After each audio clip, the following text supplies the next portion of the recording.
저는 윤서정입니다. 48살이죠. 몇 년 전 남편을 잃고 혼자 아들을 키우며 작은 카페를 운영해왔는데 이제는 다릅니다. 새로운 남편 태준 씨와 재혼을 했거든요. 거울 앞에서 립스틱을 바르며 생각했어요. 이제는 정말 안정된 가정을 꾸릴 수 있을 거라고요. 태준 씨는 전직 은행원으로 차분하고 예의 바른 분입니다.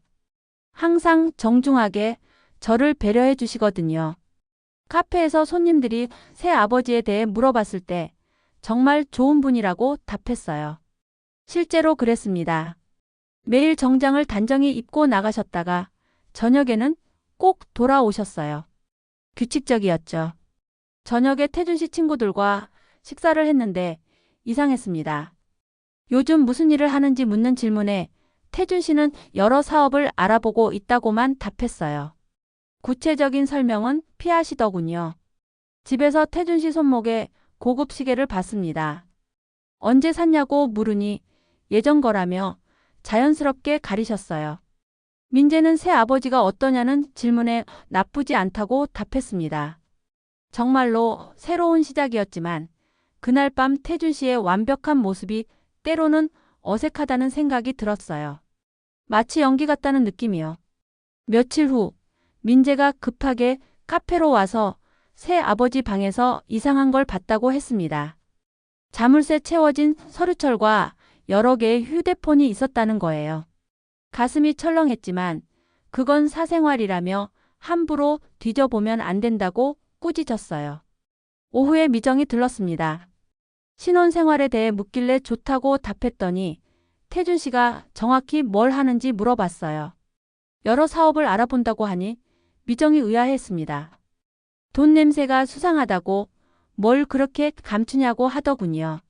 그런 말 하지 말라고 했지만 마음에 걸렸어요. 집에서 태준 씨에게 어떤 사업을 준비하시는지 물어봤습니다. 태준 씨가 잠시 침묵하더니 여러 방면을 검토 중이라고 확실해지면 말씀드리겠다며 선을 그으셨어요. 그날 밤 잠이 오지 않았습니다. 민재의 말과 미정의 의심이 머릿속에서 맴돌았어요. 하지만 새로운 결혼 생활을 시작한 지 얼마나 됐다고 벌써 의심부터 하고 있는 건지 자책했습니다. 며칠 후 이상한 패턴을 발견했어요. 태준 씨가 밤마다 정확히 10시에 베란다로 나가서 1시간씩 통화하시는 거였습니다. 사업 관련 상의라고 하셨지만 너무 규칙적이었어요. 어느 날 밤 화장실에 가다가 우연히 들었는데 태준 씨 목소리가 평소와 완전히 달랐어요. 차갑고 날카로웠습니다. 이번엔 확실히 처리하겠다고 내일까지 정리해서 보고 드리겠다고 하시더군요. 온몸이 얼어붙었어요. 확실히 처리한다니 뭘 처리한다는 걸까요? 다음 날 민재도 그 목소리를 들었다고 했습니다. 평소랑 완전히 달랐다고요. 카페에서 미정이 태준 씨가 밤마다 뭘 하는지, 낮에는 뭘 하고 밤에만 통화하는지 의아해했어요. 태준 씨가 부산 출장을 간다고 하시던 그날 밤도 베란다 통화가 있었습니다. 일부러 목소리를 작게 하시는 것 같았어요. 태준 씨 출장 다음 날 민재가 심각하게 말했어요. 새 아버지 방에서 여러 개의 신분증과 서류들을 봤다고요. 화가 나서 왜 남의 방을 뒤지냐고 꾸짖었습니다. 또 실패한 결혼을 할 수 없다고 이번에는 정말 행복해지고 싶다고 목소리가 떨리며 말했어요. 민재는 새 아버지가 너무 완벽해서 마치 연기하는 것 같다고 했지만 저는 차분한 성격이라고 감쌌습니다. 아직 어려서 어른들 관계를 이해 못한다고 단호하게 말했어요. 태준 씨가 돌아와서는 새 옷을 입고 나오셨어요. 고급스러운 셔츠와 바지였습니다. 출장 가서 급하게 샀다고 하셨지만 그런 고급 옷을 급하게 살까 의심스러웠어요. 밤에 베란다 통화에서 잘 처리됐다는 말과 다음 단계로 넘어간다는 말을 들었습니다. 민재가 엄마를 지켜야 한다고 말하는 걸 보니 가슴이 뭉클하면서도 두려웠어요. 태준 씨가 대구 출장을 간 날 민재가 정말 중요한 걸 보여드려야 한다며 직접 봐야 한다고 했어요. 민재를 따라 태준 씨 방으로 갔습니다. 서랍 안에 자물쇠에 채워진 서류철을 가리키더군요. 비밀번호가 825라고 했어요. 제 생일이었습니다. 자물쇠를 열자 서류들이 가득했어요. 첫 번째는 부동산 매매 계약서였는데 이름이 태준 씨가 아니라 박정수였습니다. 두 번째, 세 번째도 마찬가지였어요. 김태현, 이민호, 최준석. 모두 다른 이름들이었습니다. 은행 통장, 사본들도 있었는데 역시 모든 이름이 달랐어요. 수백만 원씩 들어왔다가 나가는 기록들이 가득했습니다. 가장 충격적인 건 신분증 사본들이었어요. 사진은 모두 태준 씨였지만 이름은 다 달랐습니다. 뭔가 잘못된 거라며 의자에 주저앉았어요. 민재가 위조 서류 같다고 하니 더 이상 들을 수 없었습니다. 서류철을 다시 정리해서 원래 자리에 넣었어요. 그날 밤 잠을 이룰 수 없었습니다. 다음 날 태준 씨가 돌아와서 평소와 다름없이 인사하셨지만 이분의 진짜 모습이 뭔지 전혀 알 수 없었어요. 태준 씨가 출장해서 돌아온 후 민재를 보시는 시선이 달라졌어요. 우리 집에서 뭔가 궁금한 거 있으면 물어보라고, 혼자 추측하지 말라고 하셨습니다. 의미심장한 말투였어요. 다음 날 카페에서 단골 경찰관인 김 형사님이 목소리를 낮추며 말씀하셨어요. 남편분 사업을 조심히 살펴보라고, 요즘 사기 사건들이 많다고 하셨습니다. 특히 재혼한 중년 여성들을 노리는 경우가 많다고요. 저녁에 미정이 와서 농담처럼 말했어요. 혹시 새 남편이 보이스피싱 쪽이랑 연관 있는 거 아니냐고요. 밤마다 전화하고 여러 개 휴대폰 갖고 있고 신분이 모호하다고 했습니다. 농담이었지만 전혀 웃기지 않았어요. 집에서 태준 씨가 민재와 이야기하고 계셨어요. 집안일에 너무 관심 갖지 말라고, 엄마를 불안하게 만들지 말라고 하셨습니다. 민재가 나중에 말투가 무서웠다고, 마치 협박 같았다고 했어요.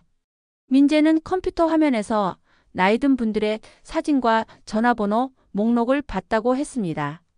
베란다 통화에서는 다음 타겟이 준비됐다는 말과 70대 여성이니까 접근하기 쉬울 거라는 말을 들었어요. 이제 더 이상 사업 통화라고 생각할 수 없었습니다. 평범한 화요일 오후 카페에 3명의 경찰관이 들어왔어요.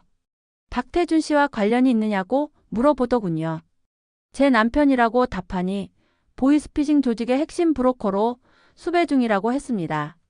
머리가 하얘졌어요. 뭔가 오해라고 말했지만 확실한 증거가 있다며 태준 씨가 어디 있는지 물어봤습니다.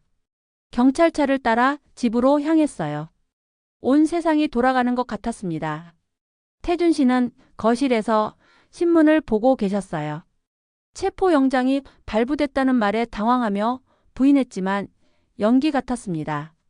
수갑을 채운다는 말에 저를 바라보시며 오해라고 하셨지만 그 눈빛이 평소와 완전히 달랐어요. 경찰관이 설명해줬습니다. 박태준 씨는 대포통장 관리와 자금 세탁을 담당했고 가짜 신분증으로 수십 개 계좌를 개설했다고요. 매일 밤 조직원들과 통화하며 고령자 타겟을 정했다고 했습니다. 총 피해 금액이 15억 원이라고 하더군요. 민재가 봤던 서류들, 베란다에서 들었던 통화들이 모두 범죄 증거였던 거예요. 태준 씨가 끌려가며 죄송하다고 했지만 이미 늦었습니다. 그제야 민재의 경고가 옳았다는 걸 깨달았어요. 체면 때문에 진실을 보려 하지 않았던 제가 미안했습니다. 태준 씨 체포 후 일주일이 지났어요. 카페를 열었지만 동네 사람들의 시선이 따가웠습니다. 보이스피싱범 부인이라며 수군거렸지만 예전 같았으면 참을 수 없었을 텐데 이제는 중요하지 않았어요. 민재 앞에 무릎을 꿇고 사과했습니다. 체면 때문에 정작 중요한 걸 놓쳤다고, 20살 아들이 엄마보다 현명했다고 눈물을 흘리며 말했어요. 경찰서에서 태준 씨가 제 카페를 담보로 대출받으려 했던 흔적이 있다고 했습니다. 처음부터 의도가 있었던 거였어요. 중년 여성 사업자들을 노리는 수법이라고 하더군요. 미정이 와서 카페를 계속 할 거냐고 물어봤어요. 해야 한다고 시간이 지나면 다들 잊어버릴 거라고 답했습니다. 민재와 진솔한 대화를 나눴어요. 앞으로는 제 눈으로 직접 보고 판단할 거라고 혼자서도 충분하다고 말했습니다.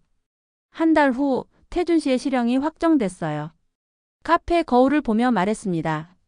진실은 결국 드러나게 되어 있다고요. 민재가 응원해주며 웃음이 났어요.